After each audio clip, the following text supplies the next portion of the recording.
El FSLN surge a inicios de los años 60 en el contexto de los movimientos de liberación nacional que surgieron en varios países del tercer mundo, como parte de la lucha anticolonialista en África y antidictatorial en América Latina.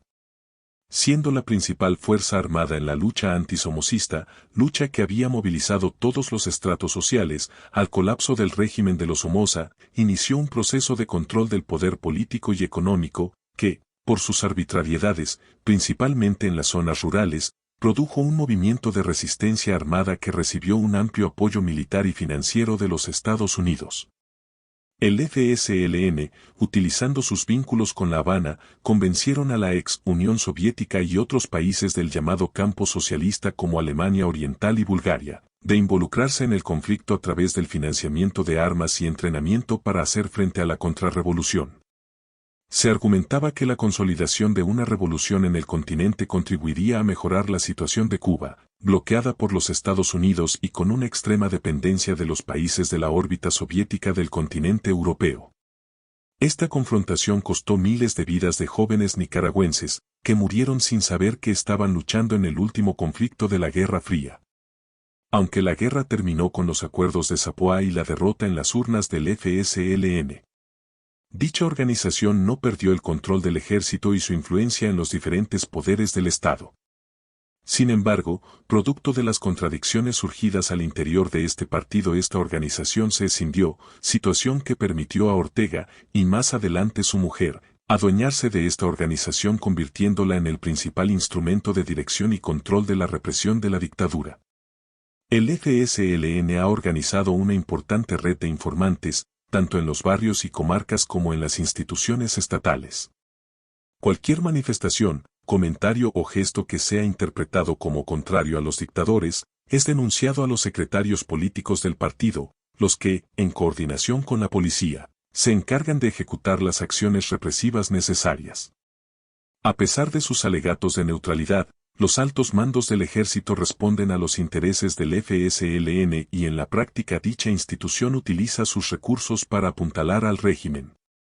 El ejército ha sido una pieza clave en el conflicto entre los ciudadanos y el régimen dictatorial. Entrenó y equipó a los paramilitares que atacaron a la población desarmada que se manifestaba contra la dictadura. Algunos oficiales en retiro y desmovilizados del ejército se constituyeron en la columna vertebral de los paramilitares, los que, junto a la juventud sandinista y los secretarios políticos del FSLN constituyen un cuerpo represivo que secuestra, tortura, viola, confisca y asesina a los ciudadanos nicaragüenses que manifestamos el rechazo a la dictadura mediante la exposición de nuestros valores nacionales, como son la bandera, el himno nacional, las danzas y los cantos. El régimen dictatorial modificó la ley de las Fuerzas Armadas garantizándose la permanencia de los altos mandos en las jefaturas del ejército y la policía de forma indefinida, bloqueando de esta forma la sucesión periódica en la conducción de ambas instituciones y de paso bloqueando el ascenso de cuadros militares y policiales que no estuviesen comprometidos con la pareja presidencial. Por otra parte, los principales beneficios sociales que otorga el ejército los gozan únicamente los altos mandos, al igual que las prebendas del régimen. La policía se ha convertido, junto a las fuerzas paramilitares y el aparato judicial, en el principal ejecutor de las políticas represivas del régimen. Se le ha acusado de secuestros, violaciones, torturas y asesinatos. En la práctica funciona como el aparato de control ciudadano del FSLN, junto a las organizaciones territoriales de este partido. Sus fuerzas especiales junto con francotiradores del ejército han sido acusadas de cientos de muertes en los tranques y en las manifestaciones.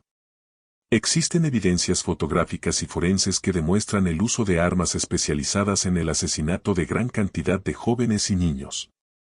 Además de los múltiples crímenes descritos, hay que agregar los malos tratos, violaciones, abusos y torturas que sufren los ciudadanos que han sido secuestrados por las fuerzas policiales o paramilitares en las celdas de auxilio judicial, principalmente el Chipote. Cárcel utilizada por el régimen de los Somoza con el mismo propósito. Después de los eventos de abril, la policía triplicó el número de sus fuerzas, equipándolas con recursos técnicos financiados con recursos externos de préstamos al BCIE. Es importante bloquear internacionalmente el acceso a fondos internacionales y a la compra de recursos represivos, incluyendo armas a la policía nicaragüense. El sistema penitenciario se convirtió en un campo de tortura, los prisioneros son sistemáticamente golpeados, desnudados, violados. En todas las ocasiones los ejecutores de los abusos se identificaban como militantes del FSLN. El sistema jurídico se ha corrompido en todos sus niveles. La Corte Suprema de Justicia perdió totalmente su independencia y se convirtió en un órgano partidario que actúa según dictados de los operadores políticos vinculados a la dictadura encabezada por el FSLN. Por esa razón los jueces ante los que se presentaron los reos políticos dictaron sentencias en contra de cualquier lógica jurídica, actuando contra ley expresa y violando sistemáticamente la Constitución del país. Igualmente, este aparato ha servido para negociar la liberación de narcotraficantes, expropiar propiedades y liberar criminales afines al régimen.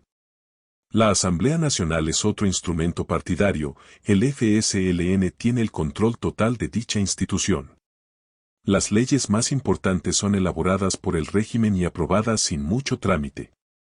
Entre las leyes aprobadas se destacan la Ley del Canal Interoceánico, que entregó por 50 años prorrogables la soberanía del territorio nacional a un empresario chino, la Ley Antiterrorista que criminalizó la protesta civil contra el régimen, la Ley de Reconciliación, que pone en manos de la policía y el FSLN el control de la población, la Ley de Amnistía, que borra los crímenes en contra de la población cometido por la policía y el FSLN y aplicada a los prisioneros políticos deja abierta la posibilidad de volverlo a meter en prisión. El Tribunal Electoral está en manos del FSLN y sus aliados, por lo que pretender elecciones presidenciales adelantadas es un contrasentido que debemos superar. Para nadie es desconocido que el régimen de los Ortega Murillo llegó al poder a partir de cambios constitucionales logrados por medio del chantaje a Arnoldo Alemán y que se reeligió sucesivamente en medio de violaciones constitucionales y fraudes electorales, así como el control de los otros poderes del Estado.